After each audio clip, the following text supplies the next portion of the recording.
Сапархан Мырзабеков Әлімхан Жүнісбекті бүгінгі заманның Байтұрсыновы деп атайтын. Себебі ғалым дыбыс жүйесіндегі олқылық, төл дыбыстардан артық кірме дыбыстардың барын, оны ретсіз қолданылып жүргенін толық түсіндіреді. Профессор алаш зиялылары репрессияланса да, ғалымдардың ұстанымдары 20 ғасырдың 50 жылдарына дейін сақталып, қазақ сөзінің айтылым әуезі, морфем құрамы, буын үлгісімен тасымал ретінен нұқсан келмегенін, 50 жылдардың ортасынан бастап, қазақтың төл сөздері и, у, я, ю, ше таңбаларымен жазылғандықтан, қазақ сөзінің үндесім айтылымы бейәуізденіп, морфем құрамы сетінеп, буын құрылымы жарықшақтанып, тасымал реті бұзылып сала бергенін айтады. Қазақ тілінде 26 дыбыс бар екенін айта келіп, ғалым осы дыбыстардың сыртында қазақ тілінің дыбыстарын іздеп әуре болмау керек, өзге дыбыс жоқ деп тұжырымдайды. Ғалым 1938 жылы 12 мамырда оңтүстік Қазақстан облысы Шәуілдір ауданы Қарғалы ауылында дүниеге келеді. Алматыдағы Киров атындағы Қазақ мемлекеттік университеті филология факультетінің қазақ тілі мен әдебиеті бөліміне оқуға түсіп, 1963 жылы бітіріп шығады.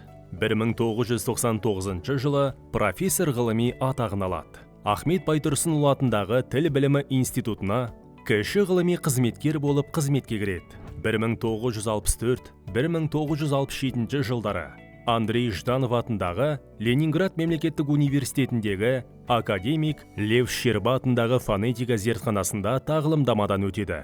Кейін 1969 жылы қазақ тілінің дауысты дыбыстары деген тақырыпта кандидаттық. 1989 жылы түркі тілдерінің просодикасы және қазақ тілінің сингармонизмі тақырыбында докторлық диссертациясын қорғайды. Бүкіл саналы ғұмырын қазақ тіліндегі дыбыстарды зерттеуге, соның ішінде дауысты дыбыстарды талдауға арнаған ғалым. Оның ішкі болмысын, айтылу жолын, ерекшелігін, үндесім болуының себебі мен салдарын терең меңгергенді. Ұзақ жылдардағы ғалым еңбегінің нәтижесі сингармология мен неизвестный сингармонизм әлемдік деңгейде түркі тілдерінің дыбыстық табиғатын танытатын зерттеу. Профессор Әлімхан Жүнісбек тіл үйретудің басты қағидаттарын белгілеп береді. Тіл үйренуге арналған оқулықтар мен сөздіктерді академиялық талап бойынша дайындай бермей, барынша ықшам оралымды түрлеріне көшкен жөн. Этноматериалды беруде сақтық, еліктеме көшірінді оқу құралдарын дайындай бермей, қазақ тілінің өз табиғатынан туындауы тиіс. Қазақ тілінің төл дыбыстары спецификалық дыбыстар деп 7-8 дыбысты үйретуді тоқтату. Одан әрі ғалым тіл игерудің 4 деңгейін ұсынады. Ауызекі тұрмыс тілі, сабақ, тамақ, киім. Ауызекі кәсіп тілі, кәсібіне байланысты. Ауызекі іскери тіл, басқару ұйымдастыру жұмыстары, іс қағаздары. Ауызекі әдеби тіл, көркем шығармаларды түсініп, әдеби сөйлеу.